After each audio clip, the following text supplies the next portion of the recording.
Ladies and gentlemen, ndadzoka zvekare panapa paita nyaya yanetsa, iyo nyaya iri kuvhundutsa vanhu vakawanda, and a lot of people have been shocked kuti chii chiri kunyatsoitika, how far panyaya dzeimpeachment yevakulu.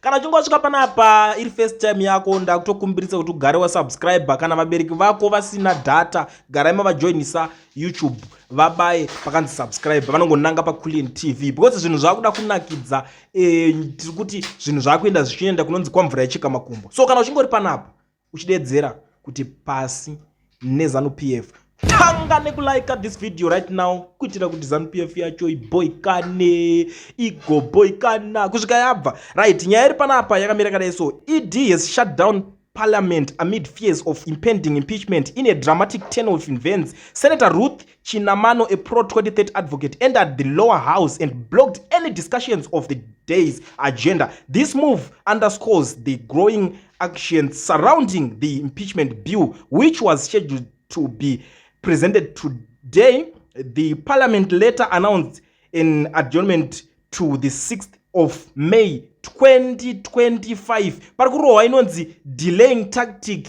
Iko zvinezvi iye mukuru wacho ambomhanya atiza ameno kwaananga ende kuparliament kobva kwasara kongonzi ichazouya musi wanhingirikini, because this is something zvanga zviri supposed kunge zvichiitika. Vanhu vada kunzwa kuti impeachment yacho zvichatangira papi, because mukuru ari kukanganwa and a lot of people are in a tingati vanhu vari pachiko, vanhu vari mupanic mode. It's not that easy kwanzwa kuti mukuru wenyika ane problem yekukanganwa. Kukanganwa is not a joke.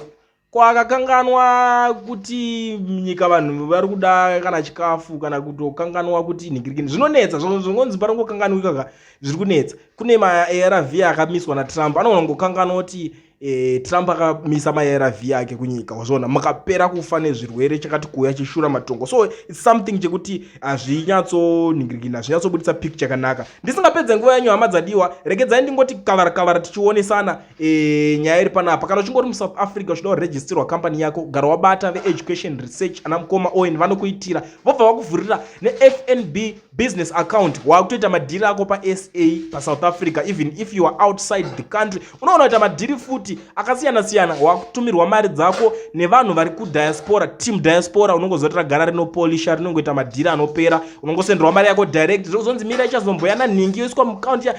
Ndezvekunetsa izvo. Kana even kana unoda kuita ma-security guard vaya unongoziva kuti uchingoshanda basa reya, gara une kacompany kako kakarejista kwakari muhomwe, uchisenderwa mari yako, mari ichipinda imomo. Mangwana you never know, vanonyandurana varungwana. Ndo matangira anotoitwa macompany. Wakutoisawo mapepa ako ipapo, watoone company, watoone mapost, wakutoisawo vashandi. Saka garai mabata veEducation Research vanokuitirai dhiri iroro faster and vari reliable. Hazvitendererezvi kungonotaura navo moti ndivhurirewo company inini chete inini, mari yangu ikavara votokuitira. Kana uchinge muripo wandautirwa maadvance, kana muchinge mazobudirira pakuvhura macompany, mozongondibata. Zvamanje sarai makateerera. Ndine vanhu vari kutaura zvakawanda pamusoro penyaya iyoyi, asi tiri kungoti nyaya yeimpeachment iko zvinezvi yambodilewa. Tomirira musi wa6 May ndo paatoone nyaya, and a lot of people manga makamirira nyaya. Saka nhasi ndatopedza nemiso. Ndine mubvunzozve kuvatungamiriri vese vezvematongerwo enyika vari muno vese vanoda here kuti vanhu veZimbabwe vabatane zvishikwadi?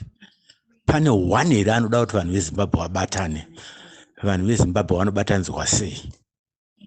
Mazviona manje iye zvine izvi vana veZimbabwe vakaparadzaniswa vese nevanhu ivo vanoda zvokutungamira ava kuti rake bato. Saka at the same time taakubvunza kuti dai vanhu vabatana, munovabatanidza chirudzii makavabvanyangura kuita saizvozvo? Kana muchida kuti vanhu vese veZimbabwe vabatane, mapato ese ezvematongerwo ngaabve, ngaabviswe, must be banned ese, kushayika chinonzi bato rezvematongerwo enyika. Moisa mazita enyu mese, vanhu vanovhota, chero ukaisa zita rako vanovhota. Wokampena uriwe uchiti ndoda kuti inini kana mandiisa ini ndichaita zvinoti. Kwaiziti muchida kukampena makazemberana nezvemapato ezvematongerwo enyika mese, munoda kuzemberana nezvemapato ezvematongerwo enyika sei? Mapato ese ngaabhanwe, muise mazita enyu, toita inonzi a mix and match government ine vanhu vakasiyana-siyana, vanhu vanovhota. And why is it munoda kuimposa ma-leaders pavanhu veZimbabwe? sei maleaders mapato achiimposa vatungamiriri kuvanhu vezimbabwe kufanike vanhu vezimbabwe vasingagoni kuzvichuzira vega. Handingozona kana singakanganise pamashure apo the late vangomo chaiva vakataura kuti zvinhu zvese zvatinoita munomu we don't have to use force yakaipa inokonzeresa. Force is never a good thing kumhuri yedu. Ukafundisa mwana wako zvinhu zvisirizvo kana unozozviita iwe wakazvirekeza kuzviita akaramba achizviita unomupa mhosva yekuti chii uri wakamufundisa kuita zvinhu zvisiri izvo. Ngatisiyei a good legacy kuvana new generation iri kuuya. Zvese zvatiri kuitira naizvo hazvina zvazvinombobatsira kana chimwe chete. Mazona manje iye zvine izvi zviri kunetsa zvese izvozvizvi pachapedzisira paimbozwa futi mumwe leader kune vana vezimbabwe mozofunduka muchitiitai zvinoti ndizvo zveri naivedu. Ngatingobatsiranai pamwe chete tiite zvinhu zvedu sevanhu vanoziva zvavari kuita kuti tikonzerese kuita zvisina nebasa rese. Kana dai tichitonga tingatonge tese here kunotonga munhu wani asi munhu wani iyeye ngaafanirwe kupinda akazemberana nebato otherwise mumwe anogona kuwiniswa nebato vanhu vasingamude. Vasona vamwe vanhu vanoda munhu vasingadi bato, vamwe vanoda bato vasingadi munhu. Saka iwe unozingo kana uri iwe vanhu vachida iwe vhoterwa iwe kwete kuti uzembere nebato. Iye zvinezvi vamugabe chaivo the late vakahwina hatichaziva kuti ndo vaidiwa here kuti vamugabe ndo vahwina kuti vakawiniswa neZANU-PF. Masona saka an example yakazoiswa ipo paya yandinoona yakaita zvakanaka ndo example iripo yekuti izvo vamugabe vakaatsa kuti vakavahwina vari ivo here kana kuti vakavawiniswa nebato. Nokuti zvavakazobviswa vakabviswa vari ivo bato rikasara.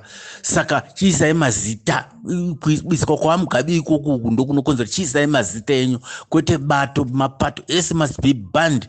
Tovhota isusu muno as Zimbabweans tisina watinomboti ani toenda tese kumaballot box uko.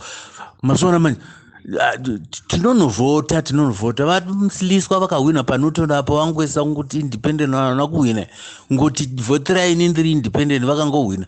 Isai mazita munotyei kuisa mazita enyu mina muda kuzembera nemapato kuti mugopota muchiita zvekubira maelections. Hakuna zvakadaro izvo hatidaro. So ngatiite zvinhu tichikura kana vedu tisiye zvinhu kumashure uko. Hakuna anoenda nezvepasi rino zvinosara pano. Chero ukazviunganidzira ukati Zimbabwe yese yangu ndega haumboenda nayo inongosara vanhu vakaisiya vanga isiri yanga asina kuipa zita rake.